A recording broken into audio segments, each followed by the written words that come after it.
بيطري يعني حاول هتنجح. لا بصراحة أنا شايف إن الطب البيطري ده مستقبل كويس. بيطري يعني لغة الصمت المعبرة. بيطري اقتصاد بلد. طب بيطري بحبها. بيطري حلوة، عايزين ايه تاني؟ بيطري انك بتعالج كائن ما بيعرفش يعبر عن نفسه.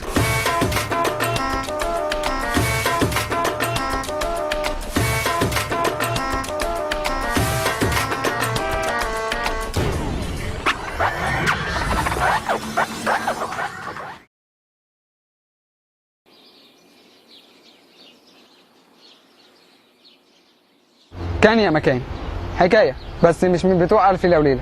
حكايتنا عن بيطري، واخص هنا بالذات بقى بالتحديد بيطري القاهره اللي كان اصلها مدرسه لعلاج خير الجيش. كانت بتضم بتاع 10 طلاب بس، كان المسؤول عنها اجانب عقله الاجنبي، ويوم ورا يوم العدد كان بيزيد، واللي كانوا 10 بقوا بالميات.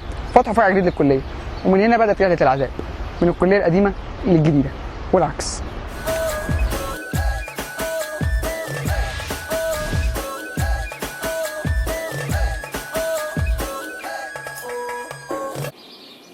هكذا فصلنا، قصدي وصلنا. اهلا بكم في بيطري القاهره، يا ويلكم يا ويلكم. بعد الازبهلال وانيس في بلاد العجائب اللي انت تتقمص انت دورها شخصيا، وما تقلقش يعني كلها 5 سنين مفعول الازبهلال ده يروح. اما بعد، اولا كده كليتنا ليها بابين، باب حديدي كبير لو انت جاي من ناحيه مترو فيصل، وباب صغير لو انت هتيجي من ناحيه ميدان الجيزه اللي جنب سكن الطالبات.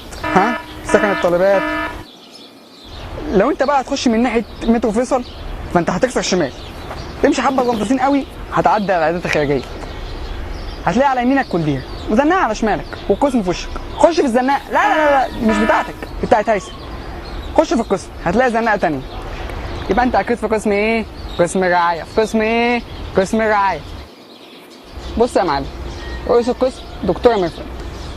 هناخد مانجمنت كده. تقول لي مانجمنت دي اداره اعمال، هقول لك لا يا حبيبي انت هنا في بيطري. ها؟ في بيطري يعني اداره حيوان، وكما يقولون الدكاتره العظماء كيفيه ترويض الحيوان عشان تصبح انت المسيطر وتعرف تعالجه لعصر يسوده الانسان. احم ايه الاوفر ده؟ ده النظري، اما العملي فياتي دور هيثم، ازاي تربطه وتسننه يعني تشكمه صح. ياه كان ايام، الله يرحمه بقى هيثم. نسيت اقول لك على ريحه الاعلانات، كمان في الشمال مدرج، بس تخش في الباب الاولاني ما تخشش في الثاني، ما تعملش زيي. عارف ايام زمان بقى امنا الغوله وام 44 وقفه الفيران الضلمه، انا دخلت من هنا وشفت الفيران من هنا وطلعت اجري من هنا. اجري يا مجدي. عديت على مبنى ليه بوابات كتير ولسه باخد نفسي. يا ابني عندك محاضره. انا عايز اروح الحمام، مزنوق. حبيبي يا مزنوق. خلاص بقى انا هحضر المحاضره، وعيني وقعت على جناح حلوه. يا سلام.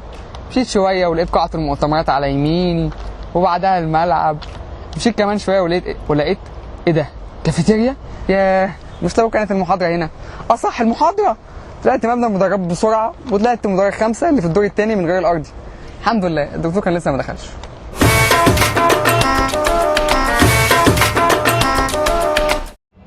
خلصت المحاضره وكان عليا سيكشن اناتومي، فبسال عن مكان السيكشن. قالوا في الكليه القديمه. قلت لهم كليه ايه؟ القديمه.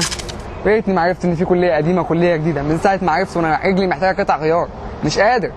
خرجت من باب صغير اللي جنب سكن الطالبات، مشيت جنب سور طويل، عديت على مستشفى الطلبه كان قصادها كوبري طويل.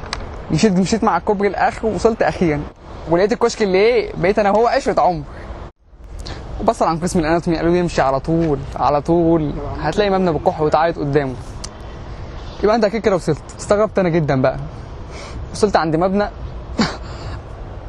اتخنقت وعيطت وكحيت وكان ناقص يغمى عليا. وكانت المفاجاه ان ده قسم الاناتومي، وان الفورمالين اللي بيحفظوا بيه العينات هو سبب الروائح دي كلها. وكمان لقيت الحسين اللي مفيش غير 2 منه بس في العالم، واحد في المانيا والتاني في الجيزه هنا، وطبعا لازم اخد سيلفي معاه. وسالت حد فين السكشن، فقال لي ادخل المشرحه. ايه المشرحه؟ من اولها كده؟ قشطه. رئيس قسم التشريح الدكتور فؤاد فرج، هتاخد فيها هنا ماده تشريح الخير اناتومي، هتعرف فيها بقى معلم العضلات واساميها واسامي العظم والمفاصل وميكانيزم عمل المفاصل. حاجه هتفرح بقى، خاصه لما تشوف التراي والباي. وقعدت اعيش على العالم بتوع الجيم بقى. حلو قوي. عندكم حديد؟ عندكم. انتوا ارخص ولا عايز الدخيله؟ اوبا نسيت على سيكشن هيستو اختصار هيستولوجي وهو علم الانسجه. هو فين؟ ده في الدور الثالث. الحمد لله مش متاخر كتير. دخلت بقى لقيت ميكروسكوبات وعيشه تانية خالص. ماده الهيستولوجي هتاخد فيها سيتولوجي اللي هو علم الخلايا، بعد كده هتكمل في السيتولوجي اللي هو علم الانسجه، تاخد بقى اشكال خلايا الدم وطبقات الجلد وطبقات كل عضو، عشان لو اشتغلت في المعمل تبقى فاهم. صح، نسيت اقول لك رئيس القسم الدكتور ممدوح الشماع.